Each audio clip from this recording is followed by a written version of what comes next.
உங்களை அவரை நான் வாழ்த்தி வரவேற்கிறேன். இந்த வழியிலே கருத்துடைய வார்த்தைக்கு கடந்து செல்கிறோம். நாங்கள் மத்திய புத்தகம் 6ஆம் அதிகாரம் 22வது வசனத்தை நாம் வாசிக்கிறோம். கண்ணானது சரீரத்தின் விளக்காய் இருக்கிறது. உன் கண் தெளிவாய் இருந்தால் உன் சரீரம் முழுவதும் வெளிச்சமாய் இருக்கும். இதற்கு நல்ல ஆண்டவரே நன்றியோடு நாங்கள் துதிக்கிறோம், சோதரிக்கிறோம். நீ இன்றைய நாளில் எங்களோடு பேசும்படியாய் நாங்கள் ஜெபிக்கிறோம். நீங்கள் பேசுகிறதை நாங்கள் ஒரு குட்டி சாமுவேலை போல கேட்டு அதன்படி நடப்பதற்கு உதவி செய்யும். கிருபைக்காய் கோரி ஸ்தோத்திரம். உங்களுடைய பிரசன்னம், உங்களுடைய வழி நடத்துதல், உங்களுடைய ஆவியானவருடைய அசைவாடுதல் எங்கள் உருவோடு கொடுக்கும்படியாய் ஜெபிக்கிறோம். இயேசு கிறிஸ்துவின் தூக்கி நாம ஜெபிக்கிறோம் எங்கள் ஜீவனுடன் நல்ல பிதாவே. ஆமென். கர்த்தர் தாமே இந்த நாளிலே எங்களோடு பேசுகிற வார்த்தைகளை பார்க்கும் பொழுது என்ன சொல்லப்படுகிறது? 22ஆம் வசனம், கண்ணானது சரீரத்தின் விளக்காய் இருக்கிறது. அப்ப கண்ணானது சரீரத்தின் விளக்காய் இருக்கிறது. உன் கண் தெளிவாய் இருந்தால் உன் சரீரம் முழுவதும் வெளிச்சமாய் இருக்கும். அப்ப நாங்க எங்களுடைய வாழ்க்கையில நாங்க எப்படியான காரியத்தை கொண்டு நாங்க பார்க்கிறோம். உனது பார்வை நல்லதா கெட்டதான்றதான ஒரு கேள்வியோடு கூட தான் நாங்கள் இந்த வசனத்தை நாங்கள் ஆராய்ந்து பார்க்க இருக்கிறோம். சரி, அப்ப எங்களுடைய கண்ணானது எங்களுடைய சரீரத்தின் விளக்காக இருக்கிறது. அப்ப நல்லா கவனிங்க. இந்த வெளிச்சம், இந்த விளக்கு எங்களுடைய வாழ்க்கையில எப்படிப்பட்டதாக இருக்க வேண்டும் என்பதை தேவன் எங்களுக்கு உணர்த்துகிறார் சொல்லி பார்த்தீங்கன்னா, நாங்க பார்க்கலாம் இந்த உலகத்துக்கு ஆண்டவராகிய இயேசு கிறிஸ்து ஒளியாக வந்தார்னு நம்ம பார்க்கிறோம். யோவான் புத்தகம் 12ஆம் அதிகாரத்துக்கு நாங்க திருப்புவமாக இருந்தா, யோவான் 12ல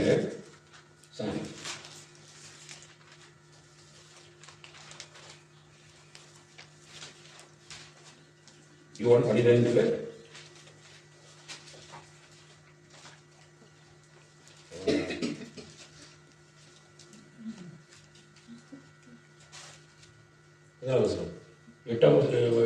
யோவான் 8:12 வசனம். மறுபடியும் இயேசு ஜனங்களை நோக்கி, நான் உலகத்திற்கு ஒளியாய் இருக்கிறேன். என்னை பின்பற்றுகிறவன் இருளிலே நடவாமல் ஜீவ ஒளியை அடைந்திருப்பான் என்றார். இந்த வசனத்தை அவர் சொல்லுகிறதற்கு முன்னால ஒரு சம்பவத்தை தான் நாங்க பார்க்கிறோம். இந்த வசனத்தை சொல்வதற்கு முன்னதாக ஒரு சம்பவத்தை பார்க்கிறோம். என்ன மாதிரியான சம்பவம் அப்படின்னு பாத்தீங்கன்னா, இப்ப ஒரு இடத்துல விபச்சாரம் நடக்குது. இந்த விபச்சாரம் என்றதான காரியம் அது எப்படிப்பட்டது அப்படின்னு பாத்தீங்கன்னா, அதாவது இருவர் இணைந்து ஈடுபடுகிறதான உடல் உறவாக இருக்கக்கூடியதான விபச்சாரம். இந்த விபச்சாரத்தை அதாவது கையும் மெய்யுமாக பிடிச்சு அங்க ஆண்டவராகிய இயேசு கிறிஸ்துவினிடத்துல கொண்டு வந்தார்கள் என்று நாங்க பார்க்கிறோம்.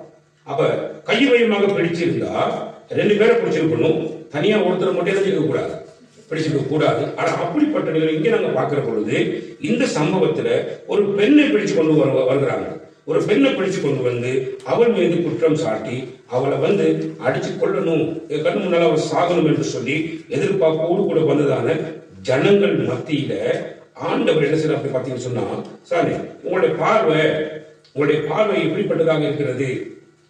அதாவது நல்ல கவனிங்க. இந்த இப்ப நம்ம சொல்லிருக்கிற ஒரு பெரிய திரளான கூட்டம் இருக்கிறோம். நம்ம எல்லாரும் ஒரு ஜனக்கூட்டமாக இருக்கிறோம். இதே போன்றதான ஒரு ஜனக்கூட்டம் என்ன செஞ்சு அப்படின்னா, ஒரு பெண்ணானவனை கொண்டு அவ விபச்சாரத்துல கையுமையுமா பிடிக்கப்பட்டாங்க.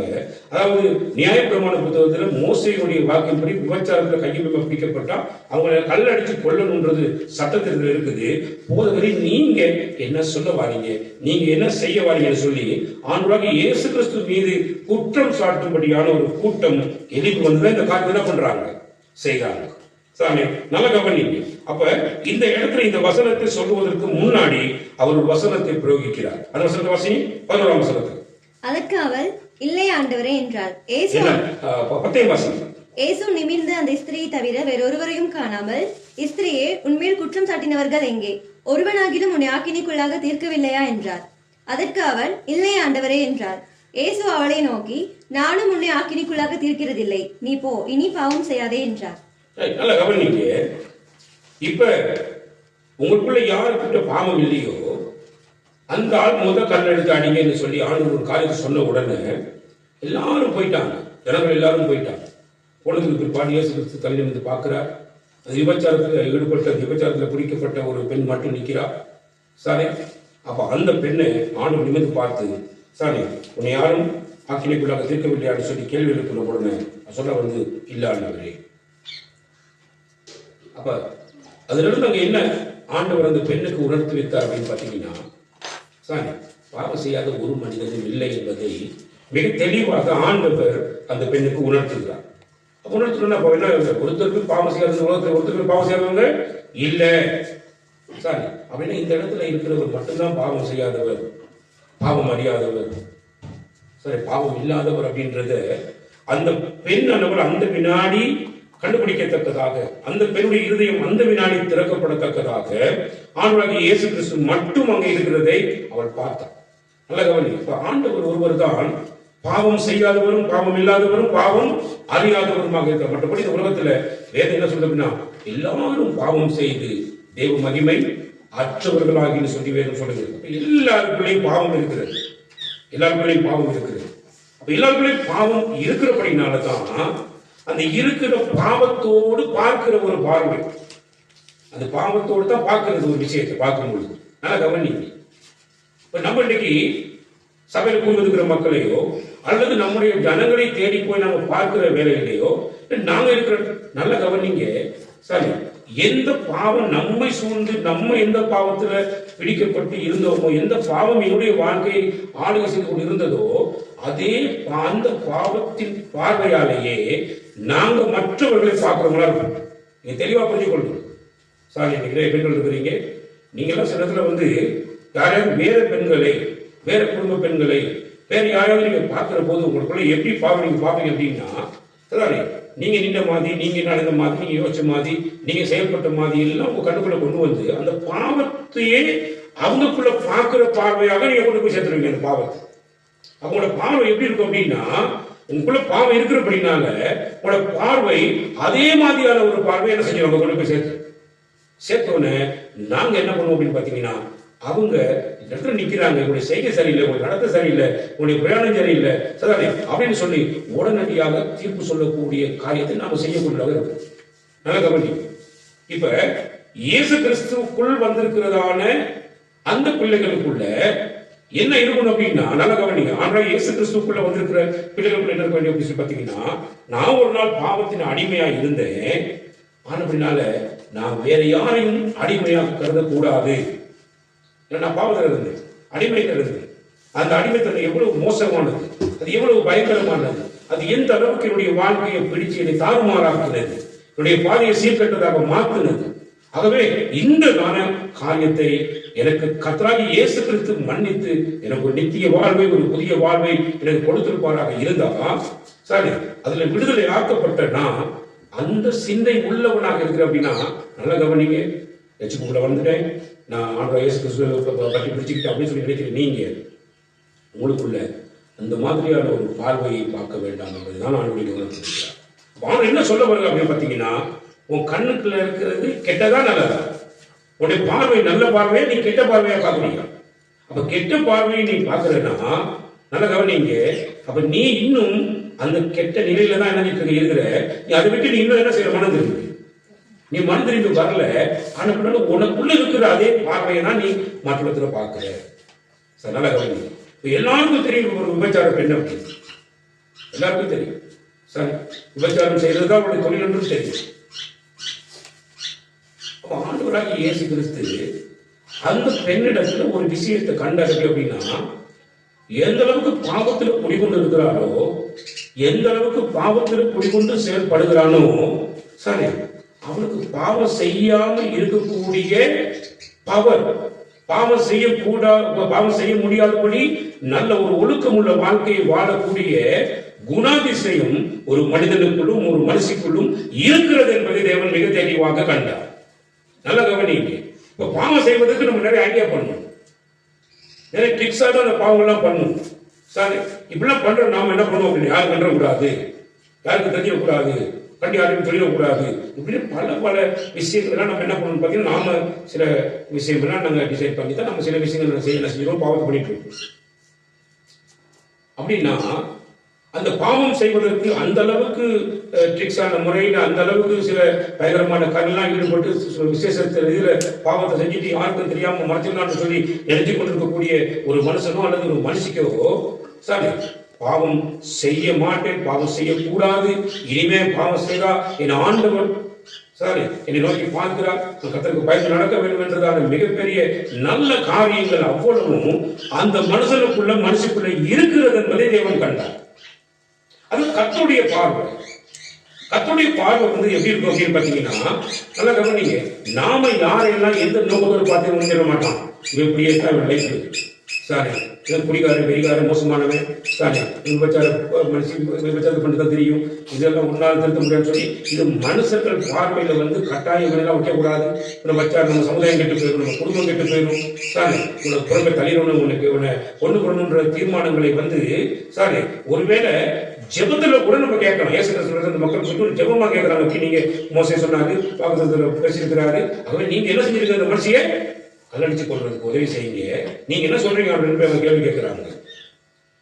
இப்ப நமக்கும் நம்ம சுத்தி இருக்கிற ஒரு சில பேருடைய அக்கிரமங்கள் அநியாயங்கள் சில பிரச்சனைகள் தாங்க முடியாம நம்மளும் என்ன பண்ணுவோம், ஆண்டவரே இதை கொண்டு கொடுங்க, என்னைய கொண்டு கொடுங்க ஆண்டவரே சாரி அப்படின்னா நாமளும் போய் என்ன செய்வோம் அப்படின்னா, நாங்களும் போய் கத்திரிடத்துல ஒரு விண்ணப்பமாக கூட நாங்கள் இந்த காரியங்களாக என்ன செய்வோம், நாங்கள் ஈடுபடுவோம். சில அக்கம் பக்கத்தில் சொந்தக்காரங்க உற்ற உறவினர்கள் நண்பர்களுடைய வழியாக கூட இப்படிப்பட்ட மிகப்பெரிய தாக்கத்துக்கு உள்ளாக்கப்படக்கூடிய ஜனக்கூட்டமாக நாங்களும் என்ன செய்யலாம் இருக்கலாம். அப்ப நாங்க ஒருவேளை நம்மளே ஜெப வீரர்களாச்சே இல்லையா, நம்ம ஜெப வீராங்கனைகளாச்சு, அவன் என்ன பண்ணுவான்னு சொல்லுவான், ஆண்டவரே படு மோசமான காத்து கொண்டிருக்காங்க, படு மோசமான காலம் செஞ்சுட்டு இருக்கிறாங்க, நீங்க உயிரோட என்ன செய்யாதீங்க, வைக்காதீங்க. நம்மளுடைய பிரமாணம் இப்படிதான் சொல்லி இருக்குது பழைய பாட்டு. அப்ப எப்படிப்பட்டாங்களா வைக்கக்கூடாது, அடிச்சு கொண்டு கொடுக்கணும் அப்படின்னு சொல்லி நாங்க ஒருவேளை ஆண்களுக்கு விண்ணப்பத்தை வைக்கக்கூடாது கூட இருக்கலாம். ஆனா நீங்க ஆண்டவர் என்ன சொல்ல வர்றார் அப்படின்னு பாத்தீங்கன்னா, மனுஷர்களாகி நாம எல்லாரும் அந்த ஒரு மனுஷனிடத்திலேயோ மனுஷனிடத்திலேயோ அந்த அதாவது அந்த நிகழ்காலத்துல நடந்து கொண்டிருக்கிறதான காரியங்களை பார்த்து ஒரு தீர்மானத்துக்கு வாரம் இவன் வந்து விபச்சாரக்காரி, பொய்க்காரன், ஏமாத்துக்காரன், குடிகாரன், வெறிகாரன் சொல்லி அந்த நிகழ்காலத்துல நடந்து கொண்டிருக்கிற காரியத்தை வச்சு தீர்மானிக்கக்குள்ளாக இருக்குமே தவிர எதிர்காலத்தை குறித்த எந்த விஷயத்தையும் ஒரு மனிதனாலும் என்ன செய்ய முடியாது, தீர்மானிக்க முடியாது. அது ஆண்டவருக்கு மட்டும்தான் தெரியும். அப்ப சரி மறைமுகமா கிட்ஸா சில விஷயங்களை செய்யக்கூடிய அந்த பாவம் செய்யறதுக்கு எந்த அளவுக்கு தன்னுடைய வாழ்க்கையில சில பிரயாசப்படுகிறாங்களோ அதே போல அப்படிப்பட்டவர்களுக்குள்ள பாவம் இல்லாத ஜீவியத்தை, பாவம் செய்யக்கூடாதுன்ற ஒரு தீர்மானத்தை எடுத்து நல்ல ஒரு அருமையான ஆசீர்வாதமான தேவனுக்கு பயந்து வாழக்கூடிய ஒரு மிகப்பெரிய சுபாவம் அந்த மனிதனுக்குள்ள இயல்பாக இருக்கிறது அப்படின்றத ஆண்டவராகிய தேவன் அந்த பெண்ணு கூட கண்டுபிடிச்சார். இன்னைக்கு நம்முடைய வாழ்க்கையை கர்த்தர் அப்படித்தான் கண்டுபிடிச்சிருக்கிறார். சாரி இவனுக்கு நம்ம இந்த ரட்சிப்பு கொடுத்தோம்னா, இவனுக்கு இந்த பாவத்தை மன்னிச்சிட்டோம்னா, இவனுக்கு இந்த அக்கிரமத்தை நம்ம நீக்கி இவனை சுத்திகரிச்சிட்டோம்னா இவன் இனி இந்த பாவத்தை என்ன செய்ய மாட்டான், செய்ய மாட்டான். நான் சொல்றபடி என்ன செய்வான், நடப்பான் அப்படின்றத ஆண்டவர் அறிந்த தெய்வமாகத்தான் இந்த பெண்ணுகிட்ட சொல்றாரு. வந்து என்ன சொல்றாரு, வந்து உன்னை ஆக்கினைக்குள்ளாக தீர்க்கிறது இல்லை, நானும் உன்னை ஆக்கினைக்குள்ளாக என்ன செய்யறது இல்லை, தீர்க்கிறது இல்லை. ஏன்னா உனக்கிட்ட நல்ல பண்புகள் இருக்கிறது. நான் உன்னை பார்த்த பொழுது உனக்குள்ள ஒரு வெளிச்சம் என்ன செய்யப்படுகிறது, தெரிகிறது. சரி அப்ப ஆனபடினால நீ நிச்சயம் இனி என்ன செய்ய மாட்டேன், பாவம் செய்ய மாட்டேன். சரி நீ போ, இனி பாவம் செய்யாதே அப்படின்னு சொன்னார். நல்ல கவனிங்க, இந்த வார்த்தையை இப்ப நாம எல்லாரும் ஒரு விசுவாச அறிக்கையாக அல்லது தேவனுடைய வாக்குத்தத்தமாக நாம எடுத்துக்கொள்வோமா இருந்தா எப்படி சொல்லுவோம், அவரை பார்த்து சொல்லுவோம். இந்த வார்த்தை நம்ம கதத்தை சொல்லுவோம், எப்படி சொல்லுவோம், எப்படி சொல்லுவோம் சொல்லுவோம். இப்ப ஆன சொல்ற நீ நான் உன்னை ஆக்கின பிறகு தீர்க்கிறது இல்லை, நீ போ இனி பாவம் செய்யாதுன்னு சொல்லிட்டாரு. இப்ப நாம என்ன சொல்லுவோம் சொல்லுவோம், சொல்றதா இருந்தா இப்ப எப்படி சொல்லுவோம்,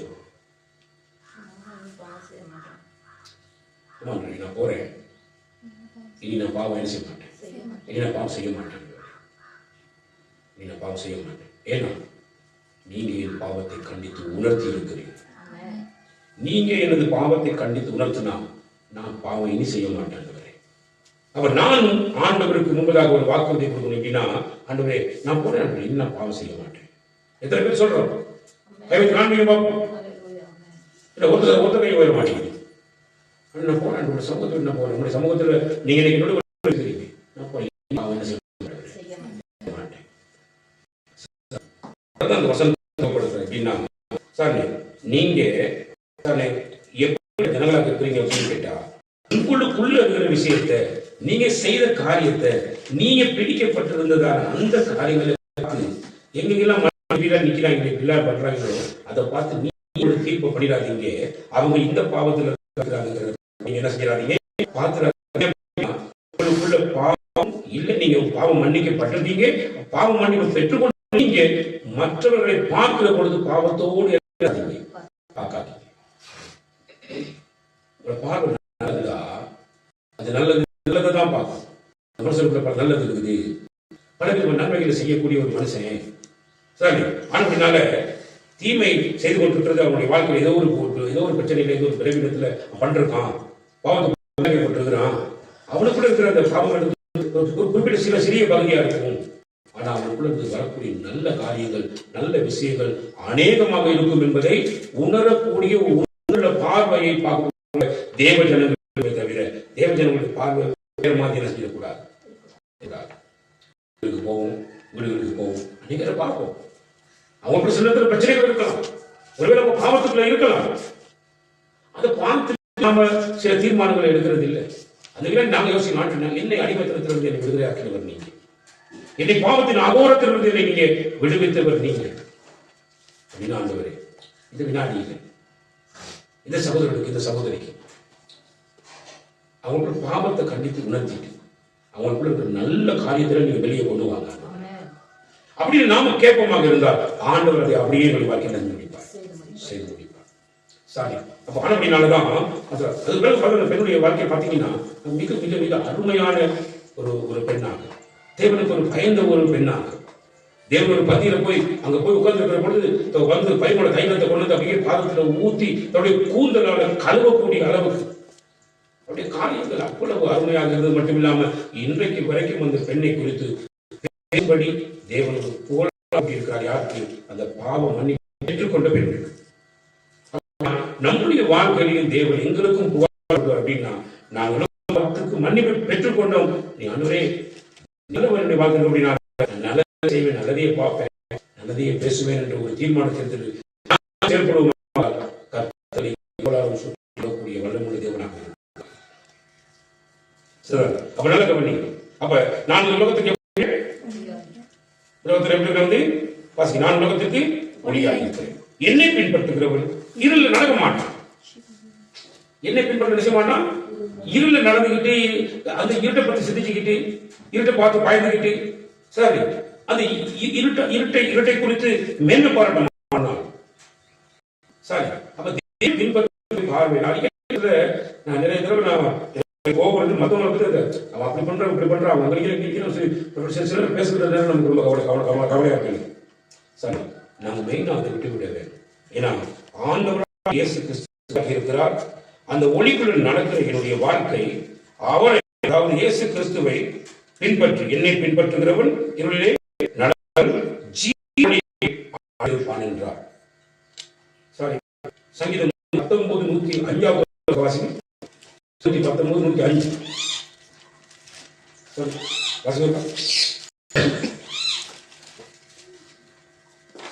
உம்முடைய வசனம் என் கால்களுக்கு என் பாதைக்கு வெளிச்சமாய் இருக்கிறது. உம்முடைய வசனம் ஆண்டவருடைய வார்த்தை. அப்ப நான் உலகத்துக்கு ஒளியாக இருக்கிறேன் என்று சொன்னா நல்ல கவனிங்க. ஆண்டவராகிய இயேசு கிறிஸ்து என் மத்தியில வருகிற பொழுது வார்த்தையாக, அப்ப வார்த்தையாக வந்த பொழுது வார்த்தை எனக்குள் எனக்கு அறிவிக்கப்பட்ட பொழுது, அந்த வார்த்தை எனக்கு முன்பாக வாசிக்கப்பட்ட பொழுது நான் பாவி என்பதை நான் உணர வேண்டும். பாவி ஆண்டவரே, பாவம் செய்து கொண்டிருக்கிற ஆண்டவரே, பாவத்தை விட்டு திரும்ப முடியாத ஒரு மிகப்பெரிய போராட்டத்தில் ஆண்டவரே.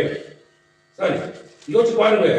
பாவம் செய்யக்கூடிய ஒரு சில விஷயம் பிடிச்சு வச்சிருக்கோம். ஒண்ணு குடிச்சிட்டு வச்சுட்டு தெரியுமா, ஈடுபட்டு சரி இல்லாட்டி பெரிய காரியங்கள் விலகி அவன் பாவத்துக்கு மன்னிக்கப்பட்ட ஒரு மனுஷனாக தேவனால் பிரித்தெடுக்கப்படுகிற பொழுது அவனுக்குள்ள ஏராளமான நன்மைகளோட வாழ்க்கை என்ன செய்யும்? ஏராளமான நல்ல விஷயம், ஏராளமான நன்மைகள், ஏராளமான காரியங்களை அங்க தேவன் அந்த மனுஷனுக்குள்ள வச்சிருப்பார்.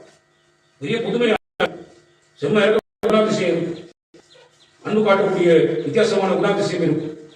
சாரி, உதவி செய்யக்கூடிய நற்கிரியைகளை செய்ய பண்புகள் அவங்க வாழ்க்கைக்குள்ள இருக்கும். பெரிய ஆச்சரியமா இருக்கும். சதானே அப்படால கவனிங்க சொல்ல அப்படின்னா வசனங்கள் வாசிங்க. உங்களுடைய வசனம் என் கால்களுக்கு அவங்களுடைய வசனம் கால்களுக்கு ஏன் தீபமாக அப்படின்னா, இதுவரை இந்த வசனம் என்னுடைய வாழ்க்கையில் வருவதற்கு முன்பதாக நடத்தை சீர்கெட்டதாக இருந்தது. மோசமான ஒரு நடத்தை உள்ளவனாக, ஒரு மோசமான நடத்தை உள்ளவளாக இருந்தேன். சரி, உங்களுடைய வசனம் என் வாழ்க்கைக்குள்ள வந்த பொழுது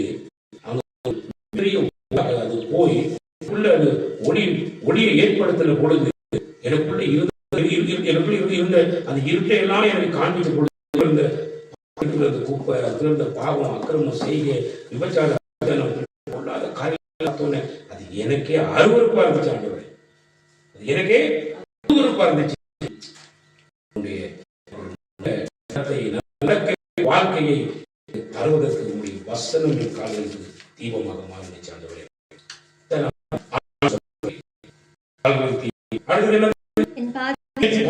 வெளிச்சம் என் பாதை.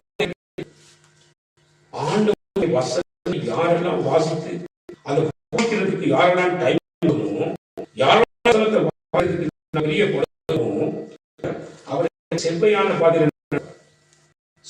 பாதைகளை நடத்தி ஜீவ வழியில எங்களை கொண்டு போய்விட்டு நித்திய ஜீவன் எங்களுக்கு தரக்கூடிய பாதைகள் நடத்தக்கூடிய தேவனாக மத்தியில் அவர் அசைவாடி கொண்டிருக்கிறார். அவனுடைய வார்த்தை மிக தெளிவாக சொல்லுகிறது, உம்முடைய வசனம் என் கால்களுக்கும் என் பாதைக்கு வெளிச்சமும் ஆயிருக்கிறது. அப்போ அந்த வசனத்தை கைகொண்டு நடக்கிறவர்கள் மட்டும்தான் அந்த சரியான பாதை போக முடியும். வேற யாராலும் சரியான பாதை போக முடியாது. சாரி, வசனம் நீங்க பார்த்தீங்கன்னா நீதிமொழி புத்தகத்தில் ஒரு வசனம் இருக்கிறது. நீதிமொழிகள் 4 உன் கண்கள் நேராய் நோக்க கடவது, உன் கண்ணிமைகள் உனக்கு முன்னே செவ்வையாய் பார்க்க கடவது. உன்னுடைய கண்கள் என்னதை பார்க்கணும்? நேராய் நோக்க கடவுது. கண்கள் நேராய் நோக்க கடவுது. உன் கண்ணிமைகள் உனக்கு முன்னே செவ்வையாய் பார்க்க கடவுது. அப்ப இந்த கண்கள் நீ உன்னை குறித்துதான் வாழ்க்கையில் நீ இருந்த நிலையிலிருந்து உன்னை விடுவித்த நீ அந்த பாவத்தின் கட்டிலிருந்து அந்த கட்டை அவுத்து நீ வெளியே வந்த பொழுது சார் உனக்கு கற்றுக் கொடுத்த அந்த ரட்சிக்க முடியாத மகிமை, அந்த விடுதலையுடைய மகத்துவத்தை நீ உணர்ந்திருப்பனா உடைய கண் எப்பயுமே நேர்மையா பார்க்கணும்னா நான் விளங்குனேன் இந்த என்ன செய்யக்கூடாது பார்க்க கூடாது. அப்படின்னா நேர்மையாக பார்க்க வேண்டும், பார்க்க வேண்டும். சாரி, என்னுடைய கண் இமைகள் சாரி உனக்கு உண்மை என்ன செய்யணும்? செவ்வையாய் பார்க்கக்கூடாது. நான் எப்பயுமே யாரையும் பார்க்கிற பொழுது குறிப்பிட்ட சில விஷயங்களை மட்டும் பார்த்துட்டு அவங்களை உதாசீனப்படுத்தி அவங்களை ஒதுக்கி கட்டி அவங்கள நம்ம அதோட சேர்த்து இதுக்கு விருப்பப்பட்டு நம்ம ஒரு தீர்மானத்தை பண்ணி முத்திரை குத்தி விட்டுறக்கூடாது. அவங்கள ஏகப்பட்ட நல்ல எல்லாம் இருக்குது சாரி, விஷயங்கள் அவங்க செய்யக்கூட இருப்பாங்க அப்படின்னு சொல்லி அப்படி செவ்வையாக பார்க்கணும். அது மட்டும் சொல்லுது, உன்னையை தூக்கி பார், உன் வழிகளில் எல்லாம் வரப்பட்டிருக்கிறது. அவனுடைய கால் நீ நடக்கிற பாதை சரியான பாதை நடக்கிறியா? நீ சரியா உன்னை நடை உன்னை பரலோகத்துக்கு நேராக கொண்டு போகும். இல்ல நீ பரலோக ராஜ்யத்துக்கு எதிராக அப்படின்னா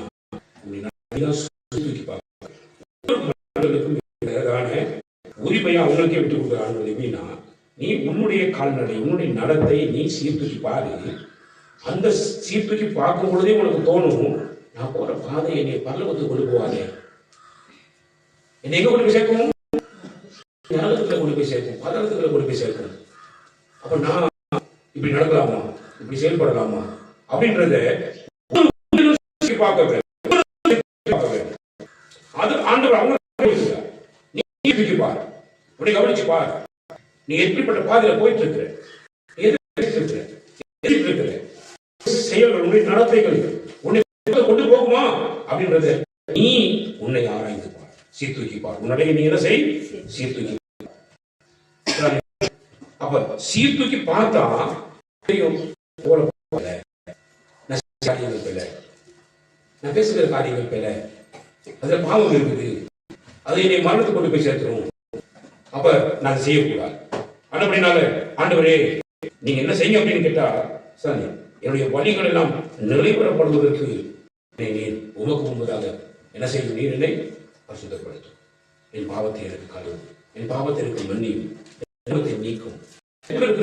நல்ல விஷயங்கள் எல்லாம் வெளியே கொண்டு வந்து அது நல்லது செய்வதற்கு நீர் என்ன செய்யும்? பயன்படுத்த என்னை உபயோகிக்கும் சொல்லி நம்ம கர்த்தரை நோக்கி கேட்போமா இருந்தா நல்ல கவனிங்க. சாரி, ஆனால் நிச்சயமாய் ஒரு அற்புதத்தை ஒவ்வொரு வாழ்க்கையிலும் செய்ய வல்லவராக இருக்கிறார். அப்ப அந்த இடத்துல ஜனங்கிட்ட ஆலோசனை வந்து யாரு பாவம் இல்லாமல் இருக்கீங்களோ அந்த மனுஷன் முதற்கல் எரின்னு சொன்ன பொழுது அங்க அவ்வளவு பேருடைய பாவத்தையும் கர்த்தர் கண்டித்து உணர்த்தினார். அவ்வளவு பேருடைய பாவம் கண்டித்து உணர்த்தப்பட்டுச்சு.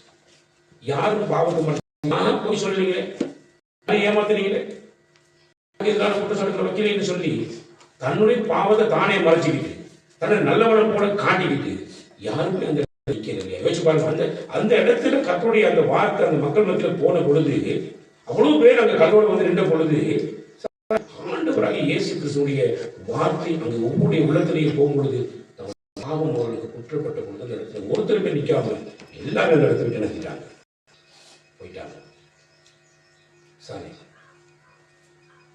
ஆனால் அந்த பாவம் பிடிக்கப்பட்ட அந்த பெண் ஆணுடத்துல தங்கி இருந்து கடைசி வரைக்கும் அவ்வளவு அந்த கூட்டத்தோடு நம்மள என்ன பண்ணிருக்கோம் அப்படின்னா எல்லா அந்த கூட்டத்தோடு கூட்டம் அந்த பெண்ணும் என்ன இருக்கலாம் அந்த இடத்தை விட்டு தெரிய அந்த இடத்துல அவளையே நாங்கள் எல்லாரும் போன ஏன் அவள் இருந்தாலும் சொல்லி பார்த்தீங்கன்னா அவளுக்கு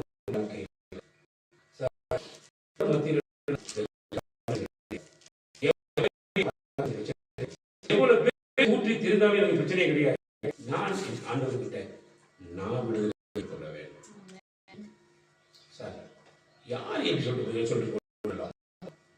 எனக்கு என்னுடைய வாழ்க்கையில் விடுதலை வேண்டும். அதனால இயேசு கிறிஸ்து மட்டும்தான் கொடுக்க முடியும்.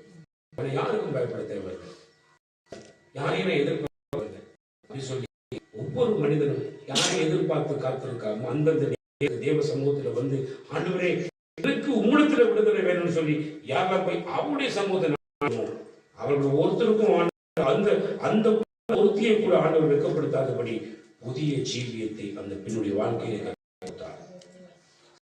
அதுதான் இன்றைக்கு எங்களுக்கு உணர்த்தி கொண்டிருக்கிறார். நீ என்ன பார்வையில பார்க்கலையோ அந்த பார்வை வெற்றி விடு. இதுவரைக்கும் எப்ப பார்த்த? நீ பாவம் இருக்கும்போது பார்த்த, உனக்கு விடுதலை கிடைச்சிட்டு பெற்றுக்கொண்டியா? பெற்றுக்கொண்ட பிறகு தேவன் பிரகாரமாக நீ ஒவ்வொருவரையும் பார்க்க ஆரம்பிக்க சாரி ஒவ்வொருடைய வாழ்க்கை ஆண்டவர் விடுதலையை தர வல்லவராக இருப்பார். அதான் செய்வோம். ஆகவே இன்றைக்கு நாங்க தீர்மானம் பண்ணுவோம் அப்படின்னா, சாரி நான் இப்பொழுது எனது நல்லதை மட்டுமே பார்ப்பேன், கெட்டதை என்ன செய்ய மாட்டேன், நான் பார்க்க மாட்டேன். பார்த்து அவங்களை விடுதலையாக்குற மொத்த பொறுப்பும் கிட்ட மட்டும்தான் இருக்குது, எங்ககிட்ட நீங்க கொடுக்கல. அப்ப அது நீங்க தான் என்ன உங்களோட வார்த்தை மூலமா தான் நீங்க என்ன செய்வீங்க, உணர்த்துவீங்க. அப்பொழுது நீங்க விடுதலை கொடுத்து நீங்க செய்யறதுக்கு என்ன செய்வீங்க, ஒவ்வொரு மனுஷரை என்ன பண்ணுவீங்க, நீங்க பாவீங்க. ஆகவே பாவத்தை என்ன செய்ய மாட்டேன். தீர்மானம் பண்ணுவோம். ஆண்டு இன்று முதல் ஒருவருடைய